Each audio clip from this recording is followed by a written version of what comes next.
Next, we'll look into transistors. We will see a brief introduction to transistors by taking a look at the predecessors to the transistor, that is the vacuum tubes, a history of the transistors, electrical symbols, electrical circuits, its basic operations, operating modes, its configurations and also applications. Let's look into vacuum tubes first. Before the invention of transistors, vacuum tubes played a main role in the electronics. Vacuum tubes, which are also called as electronic tubes or valves. Vacuum tube consists of an anode and the cathode. These anode and the cathode are placed in a tightly closed glass tube in which vacuum is filled. The cathode is heated by a filament which helps the cathode to emit the electrons. In early cases, directly the cathode acts as the filament. Thus, when this cathode is heated, electrons will emit from its surface. Later, external filament which heats the cathode indirectly is introduced. The produced electrons will flow towards the anode. This creates a potential difference between an anode and the cathode, thus develops an electric current in the circuit. The filament must be continuously charged with constant power in order to heat the cathode. To direct these electrons flow evenly towards the anode, external electrodes are being used, which are commonly called as the grids. This construction makes circuit bulky and increases the cost. In the early days, these vacuum tubes are used in the manufacture of the first generation computers, radios and the televisions. Later, as these are used for military applications and tube based audio amplifiers too. But later these vacuum tubes are replaced by transistors and the diodes. Because the vacuum tubes are large in size, they are bit expensive and it consumes more power too when compared to transistors. So, because of these restrictions of the vacuum tubes, these are overcome by the transistors. Transistors do not require any filament current. So, let us look into the brief history of the transistors.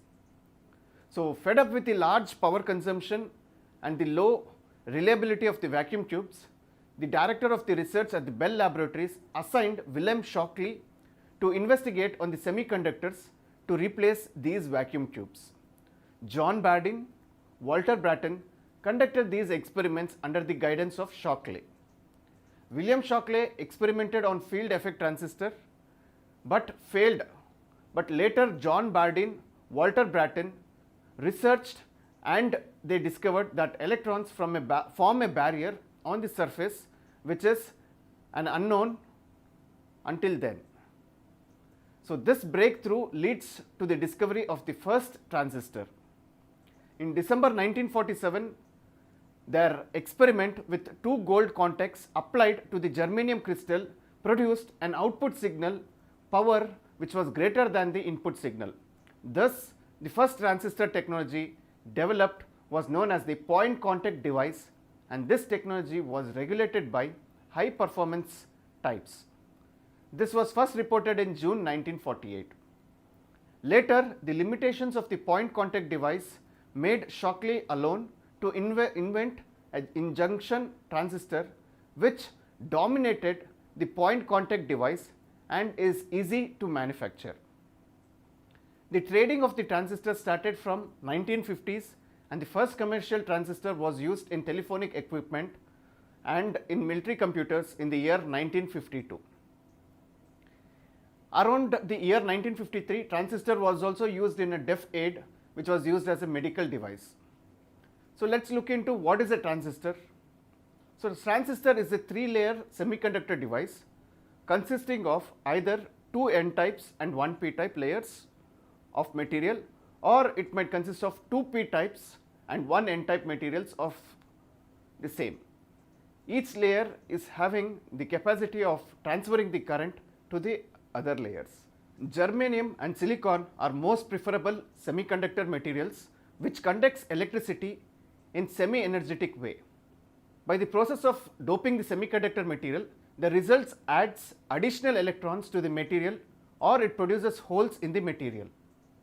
The outer layers have widths which is much greater than the inserted p-type or the n-type material, that is typically in the 10:1 ratio or even less. Lower doping level decreases the conductivity and increases the resistance of this material. By limiting the number of the free carriers too, based on the physical arrangement of the p-type and the n-type semiconductor, the BJTs are classified into two types: PNP, that is two p-type layers and one n-type layers, and the second one is NPN, two n-type materials and one p-type material. The transistor has got three terminals: emitter E, base B and the collector C, and there are two junctions. One is the emitter base junction, the other is the collector base junction. How do these two types of transistors are represented? In the symbol of a transistor, the arrow mark indicates the direction of the current flow. The positive and the negative states of the voltage and the direction of the current flow are always in the opposite direction in a PNP transistor with respect to an NPN transistor. However, the operation performed by the NPN and PNP transistors are the same. So let's look at the working operation of a BJT. Let's look into the working of a NPN transistor in detail. The emitter of the NPN device is made up of an N-type material, and hence the majority charge carriers are electrons. The base emitter junction is forward biased and the collector base junction is reverse biased. As a result, the electrons move from the N-type material towards the P-type material and the holes move from towards the N-type region. When they reach each other, they combine, enabling a current to flow across the junction. When the junction is reverse biased, the holes and the electrons move away from the junction. Now a depletion region forms between the two areas and there is no current flow. So in a BJT NPN transistor, the biasing circuit will be discussed now. When a current flows between the base and the emitter, the electrons leave the emitter and flow into the base. Generally, the electrons would combine when they reach the depletion region. However, the doping level in this region is very low and the base is also very thin. This means that most of the electrons are able to travel across this region without recombining with the holes.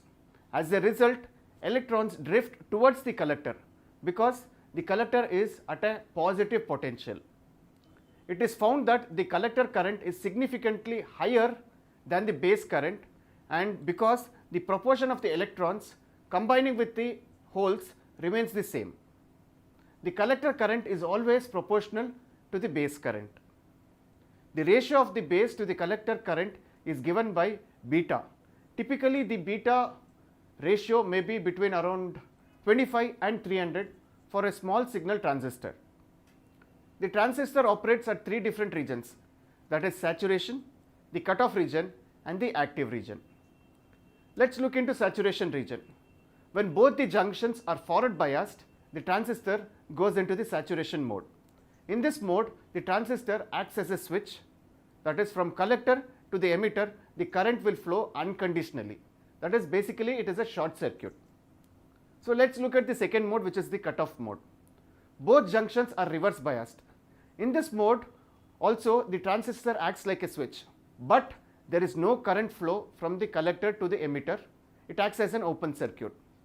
There is no current flow through both the emitter and the collector terminals too. The next mode is the active mode. In this mode, the transistor acts like an amplifier. That is, the current from the collector terminal to the emitter terminal is corresponding to the current through the base terminal. Base will amplify the current moving towards the collector region and outgoing from the emitter terminal. Here the emitter base junction is forward biased and the collector base junction is reverse biased. So let's look into the types of transistor configuration. We know that transistor consists of three terminals, namely the emitter, the base and the collector, which are denoted as E for emitter, C for collector and B for base. But in the applications of transistors, we require four terminals, two terminals for the input and the remaining two terminals for the output. To rectify this problem, we use one terminal for both input and output actions. Using this concept, we design the circuits which will offer the required characteristics, and these configurations are called as the transistor configurations. The three different kinds of transistor configuration are common base transistor configuration, common emitter transistor configuration, and common collector transistor configuration. So let's look into the common base transistor configuration, which is commonly known as CB. In this configuration, we use a common terminal for both input and the output signals. The configuration name itself indicates the common terminal is the base. Here the input is applied between the base and the emitter terminals, and the corresponding output signal is taken between the base and the collector terminals, with the base terminal which is grounded and it is common to both. Here the input parameters are VEB, that is the voltage between the emitter and the base, and the input current is IE, that is the emitter current, and the output parameters are VCB, that is the voltage across the collector base, and the output current is IC, that is the collector current. The input current flowing into the emitter terminal must be higher than the base current and the collector current to operate the transistor. Therefore, the output collector current is less than the input emitter current. The current gain is generally equal or less than to unity for this type of configuration. The input and the output signals are in phase in this particular configuration. The amplifier circuit configuration of this type is called as non-inverting amplifier circuit. The construction of the configuration circuit is difficult because this type has high voltage gain values. The transistor configuration has high output impedance and low input impedance. This type of configuration has high resistance gains, that is, the ratio of the output resistance to the input resistance is high. The voltage gain for this configuration of circuit is given below, that is AV, which is nothing but V out by V in, which we can represent it as IC into RL divided by IE into RN. The current gain in the common base configuration is given as alpha equal to IC by IE, where alpha is nothing but output current by the input current. Alpha is the relationship of the collector current, which is the output current to the emitter current, that is input current. Alpha is calculated using the formula alpha equal to delta IC divided by delta IE. The current gain of the CB current is less than 1 when the emitter current flows into the base terminal and does not perform as collector current. This current is always less than the emitter current, which causes it. The gain of the common base configuration is always less than 1. The following formula can be used to calculate the current gain of the CE when the CB value is given. Let's look into the input characteristics. Input characteristics are obtained between the input current and the input voltage with a constant output voltage. The equation to calculate the input resistance Rn value is given by Rn is equal to VEB divided by IE, where VCB is kept constant. The output characteristics. The output characteristics of common base configuration are obtained between output current and the output voltage with the constant input current. The equation to calculate the output resistance value is given below, that is Rout is equal to VCB divided by IC, where IE is kept constant. The common base circuit is mainly used in single stage amplifier circuits such as microphone, preamplifiers, or it could be used for radio frequency amplifiers because of their high frequency response. Next we will look into common emitter transistor configuration, which is commonly called as CE. In this configuration we use emitter as common terminal for both input as well as the output. This common emitter configuration is an inverting amplifier circuit. Here the input is amplified and it is applied between the base and the emitter region, and the output is taken between the collector and the emitter terminals. In this configuration, the input parameters are VBE and IB, and the output parameters are VCE and IC. Let's look at the current gain of this. The current gain of this common emitter circuit is denoted with beta. It is a relationship between the collector current and the base current, that is IC and IB. The following formula could be used to calculate the beta. Delta is used to specify a small change. So beta equal to IC by IB. This configuration is mostly used one among all the three configurations. It has medium input and high output impedance values. It is also the medium current and voltage gains, but the output signal has a phase shift of 180 degree between the input and the output, that is both are inverse to each other.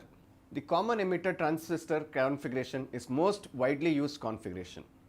The circuit of common emitter transistor gives a medium input and output impedance levels.